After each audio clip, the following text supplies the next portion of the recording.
We often think about life's big adventures, the defining ones, happening when we're like in our 20s or 30s, right? Getting that career going, starting a family, maybe climbing that mountain. You know the drill. But what if?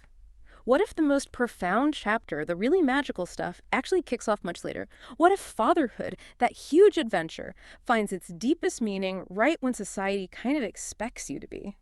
While slowing down. Welcome to the deep dive. We don't just scratch the surface here. We go deep into these incredible stories to find surprising truths and really useful insights. Today, we're diving into a story about fatherhood that's just so unique, so deeply felt. It kind of messes with all our usual ideas about age and time and what dedication really means. Our mission here is to explore how one man, Sam Lights, took on parenthood in a way that just defied expectations. He didn't just make a house at home. He built like a whole universe for his family. He shaped his daughter's very soul. And we get to know Sam Lights through the words of his wife, Bruna. Her tributes are incredibly heartfelt, really intimate. We're drawing from sources she wrote, like The Hands That Build Worlds and The Architect of Our Home and Our Soul. These give us this amazing personal window into Sam's unique way of being a dad. They're not just descriptions. They really show his impact, making it super clear that things like love, creativity, dedication, they don't have an expiry date. They just grow. So what are you going to get out of this deep dive? Well, by the end, you'll hopefully have a much richer understanding of how love, like real dedicated love, can turn everyday life into this magical learning zone for a kid. You'll see through some really vivid examples how character isn't just something you're born with. It's built, brick by loving brick intentionally. And Sam's story, it's just this powerful proof that parental love is limitless. It shows that sometimes the best stories are written in this unexpected poetry, as Bruno puts it. Okay, so let's get into it. Let's unpack what makes Sam's story so remarkable, starting with the really unconventional beginning to his fatherhood journey. Yeah, what hits you right away, and it's really fascinating, is how it just challenges our standard ideas. Bruno points out this key fact. Sam became a dad at 60. 60. Just take a second to think about that number, 60. Like the sources say, that's an age when many men contemplate slowing down. Maybe thinking about retirement, taking it easier. Or they're usually grandfathers by then. Yeah. A whole different role. It's definitely a big departure from the usual script. It absolutely is. It really makes you stop and think, doesn't it? Like, what even is a traditional family timeline? Should there even be one? And for Sam and Bruna, she was 42 at the time. This wasn't framed as some, big hurdle or a late life burden. No, Bruna actually calls it the foundation for an even richer, more mature, and purpose-filled experience. That says a lot, doesn't it, about making a conscious choice, really embracing it with intention. Which brings up a really interesting point, actually. What does that mean, A richer, more mature, and purpose-filled experience in this context. It kind of suggests that maybe with more life under your belt, you bring a different kind of wisdom. Maybe more patience, a clearer sense of what really matters, maybe, compared to younger parents who are often juggling careers, figuring themselves out. Maybe when you start later, you have fewer distractions, you're more settled in your values. Maybe you could just be more present. That makes sense. They weren't just, having a kid. They were deliberately starting something they felt would make their lives better, deeper. It was, like Bruna says so beautifully, that unexpected poetry in their life story, a really meaningful detour from the norm. Made their story special. And it wasn't only the age that was unconventional, it was Sam's role from day one. He wasn't just involved, he was the main caregiver, full-time, for the first 7 years. Bruna puts it so clearly, while the world outside called her to work, it was within our four walls that the real magic unfolded. That's a powerful line. It really points to where the real impact was happening. Quietly, at home. Right. And if you think about it, that's quite a reversal of traditional roles, isn't it? I mean, it's more common now, sure, but back then, maybe less so. Still pretty noteworthy. And his role wasn't just like basic childcare. Bruna stresses it was a full-time dedication with a passion and a love that overflowed. So not just looking after her, but active, engaged, emotional parenting. Yeah. Total commitment. Yeah. He really leaned into the everyday stuff, the chaos, the demands, all of it. It does sound like a different kind of heroism, The kind that doesn't get medals or headlines. Bruna sums it up perfectly, doesn't she? While I was conquering the world outside, Sam was conquering our daughter's heart right here at home. That really flips the script on what we think of as success or achievement.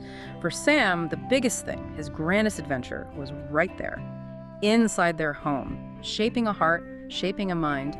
That's a perspective shift we could all probably use, reminding us where the real value often is. Absolutely. And this dedication at home, it wasn't passive, not at all. It led to some really amazing transformations in their actual house.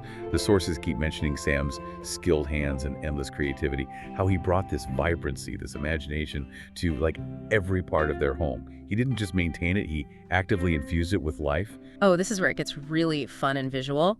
He literally turned their normal house into this like magical playground. The sources paint such a cool picture. Like the living room became an enchanted forest. Can you just picture that? Not just a sofa and a TV, but a whole world of make-believe right there. How does that shape a kid's imagination? It's amazing, right? It's taking it beyond just decoration into creating an environment. And it wasn't just the living room, the kitchen. It turned into a culinary experiment lab. So making breakfast isn't just making breakfast, it's a culinary adventure. He took these everyday things and just injected wonder, discovery, an invitation to explore. Yeah. That makes the mundane special. It feeds that natural curiosity kids have about everything, even just eggs and toast. It's about getting involved, getting excited. And I love the bit about the backyard, where dragons were tamed and princesses saved the day. So it's not just grass, it's a stage for epics, for adventures. And Sam wasn't just watching, he was in it, co-creating these worlds with her. Bruna's reflection nails it. He painted everyday life with colors I didn't even know existed. That just perfectly sums up the constant creativity, the stimulation, the pure joy he brought. He was like an artist using daily life as his canvas. And what's really key here, I think, is that this wasn't just about fun decorations or play zones. This whole transformation, physical and imaginative, was tied directly to their daughter's development. Emotionally, cognitively. The house became more than just walls and a roof. It was a true home, described as a universe of discoveries, an atelier of laughter, a stage for dreams, and a refuge of peace. That's a big shift, isn't it? Huge. From just a place you live to this dynamic, nurturing ecosystem designed for growth and happiness.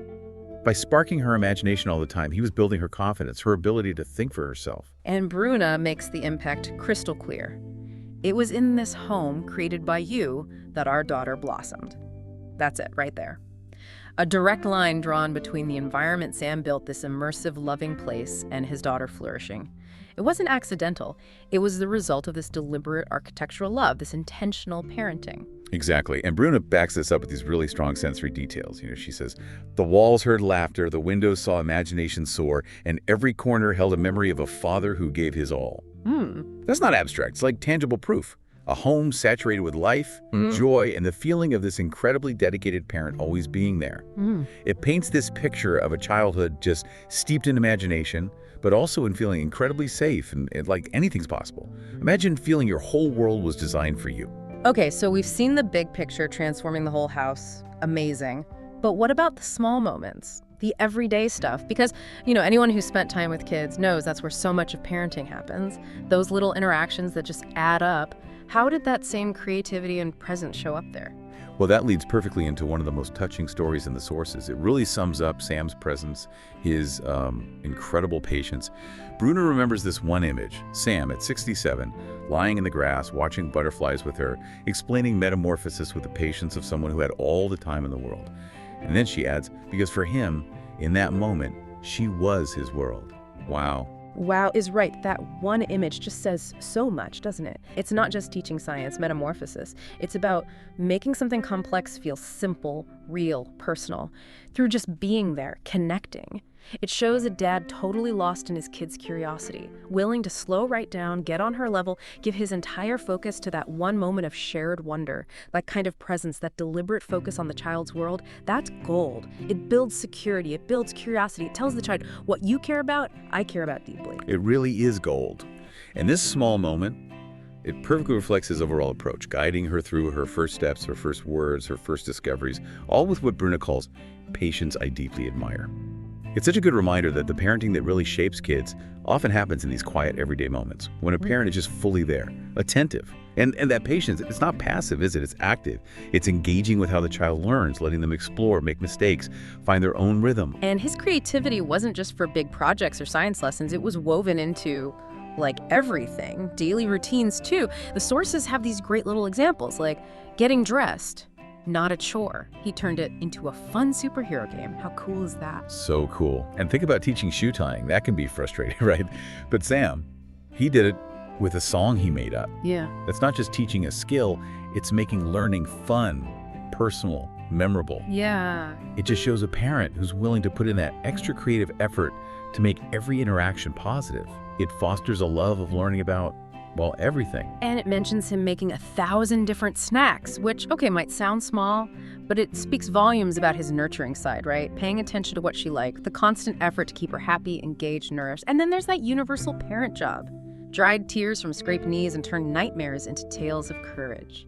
So he wasn't just a playmate. He was the protector, the comforter, the storyteller, turning fear into strength. Absolutely. And all these daily acts, small as they seem, they were foundational, crucial. They weren't just about meeting needs. They were building memories, building security, building resilience, bit by bit.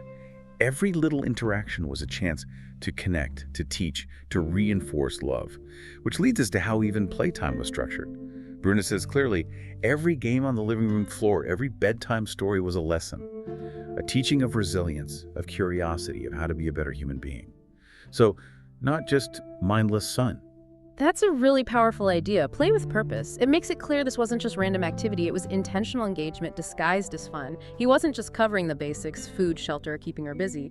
He was actively, creatively preparing her for life through these games and stories. It highlights that difference between just, occupying a kid's time and really investing in their whole development, emotional, intellectual, moral. He was building her toolkit for life. Exactly. Which takes us from the physical care and the imaginative play to something even deeper. Sam, as the architect of her soul, he seemed to really get that true parenting, lasting parenting, is about shaping character, not just behavior. Bruna says he educated our daughter not just with rules, but with virtues. That's a really important distinction. It really is crucial, isn't it? Rules often feel external, like do this, don't do that, for compliance. But virtues, that's internal. That's about building an ethical compass from the inside. And the sources list them. Empathy, kindness, honesty, being authentic. These weren't just words to him. They were the actual building blocks for raising a good, compassionate, strong person. And how he taught them is just as important, maybe more so. It wasn't through lectures or punishment. Bruna stresses it was done with such profound love that every bond of affection became a solid brick in the construction of her character. So the relationship itself, Yes. the love, the trust between them, that was the main teaching tool. The lessons weren't just told. They were felt, absorbed, lived through that connection, through example, not orders. Like instead of just saying, be nice, he probably modeled kindness, talked about it, helped her feel what kindness does. Yeah. That's how you build a virtue, right? Brick by loving brick. And this whole approach leads to one of the most beautiful metaphors in the material, I think. He didn't just care for our daughter, he prepared her to fly, but ensured she always knew where to land. That just perfectly captures that dual role of great parenting, doesn't it? Empowerment and security. It's such a rich metaphor. Let's unpack it a bit. Yeah. Prepared her to fly. That's about fostering independence, right? Courage, self-reliance, giving her the wings to explore, be curious, find her own way, chase her dreams. But the second part, ensured she always knew where to land, that's maybe even more critical.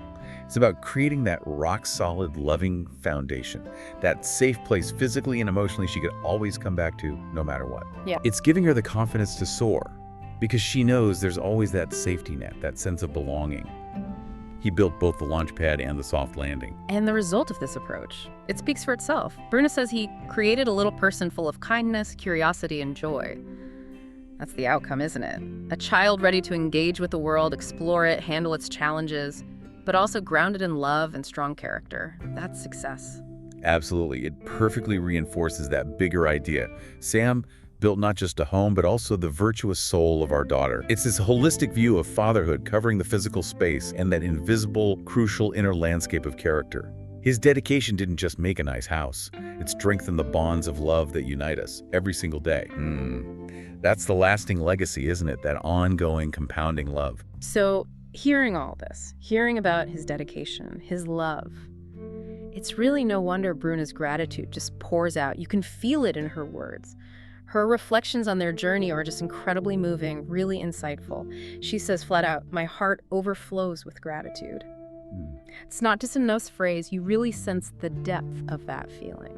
And that gratitude comes from this deep understanding, doesn't it? About what their family story was really about. Bruna says something so profound. Time didn't measure our story in years, but in moments. Moments of infinite patience, overflowing creativity, and unconditional love.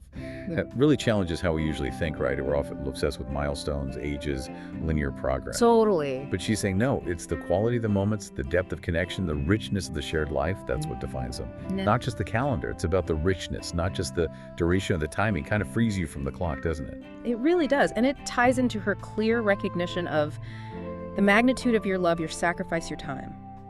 She doesn't just appreciate him, she gets it. She understands the huge investment he made emotionally, practically. The hours, the energy, the way he shifted his own life. She knows it wasn't just easy, it was a massive commitment, a huge act of giving.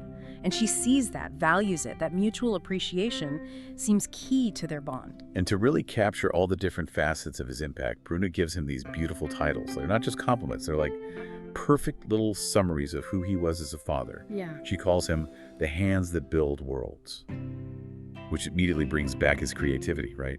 Transforming the house, building that magical space. Yeah, and then the lap that cradles fears, that speaks right to his comforting side, his protective nature, drying tears, turning nightmares into stories of courage, that safe harbor, and the voice that tells stories, highlighting how he wove learning and life lessons into games, into bedtime stories. He wasn't just there, he was shaping her world with words and imagination. And this one, the example that teaches without words. That's so powerful, isn't it? It suggests his actions, his patience, his creativity, his love. Those were the real lessons, learned by watching, by feeling, by being with him, not by being told. And finally, the one that sums it all up, the architect of our home and our daughter's soul. That covers everything, the physical environment, the inner character, just perfectly put. Bruna's final conclusion just ties it all together so beautifully. You're not just a spectacular father, you are proof that love has no expiration date. It only multiplies with each passing day. And that feels like more than just a personal tribute, doesn't it? Yeah. Feel like a universal truth about love, dedication, parenting, about life. It leads right to that core message that just rings so clearly through everything she says. The heart doesn't age when it has a mission of love. Sam's story, it really does expand our understanding of what being a dedicated parent can look like. It challenges us to look past the usual timelines, the conventional roles. It shows that the capacity for deep, transformative love in parenting, it's limitless. It doesn't matter when you start that journey. His commitment wasn't about age, it was about purpose, heart, and just this endless wellspring of love. Wow. What an incredible story to dive into. Sam lights. We've seen how he really did redefine fatherhood, starting at an age many think of as, well, winding down time. Through his incredible love, his amazing creativity, his just unwavering dedication, he built more than a house. He built a whole magical universe inside it, full of laughter, discovery, learning, and maybe even more importantly, he built his daughter's soul, her character, brick by loving brick, just by being present, being intentional, loving without limits. Yeah, and the whole narrative just hammers home this timeless point, doesn't it? Yeah. Real impact in parenting and anything meaningful, really, it comes down to presence, being fully there. It comes from intentional creation, actively shaping positive experiences. And from nurturing character, Sam's story just shows so clearly that those are the things that matter, regardless of your age, regardless of the stage of life. Love and purpose, they're timeless. They just grow with dedication. So as we finish up this deep dive, which was really quite inspiring, we want to leave you, our listener, with something to think about. What worlds might you be inspired to build in your own life? What creative sparks could you ignite? Or maybe what souls might you be called to help shape, to architect, simply by embracing a mission of love, of dedication, regardless of what the conventional path looks like or what the clock says? Where might your own unexpected poetry be waiting to unfold? Something to ponder. Don't forget to subscribe, like, and share with your friends. See you in the next episode of Cups and Brushstrokes.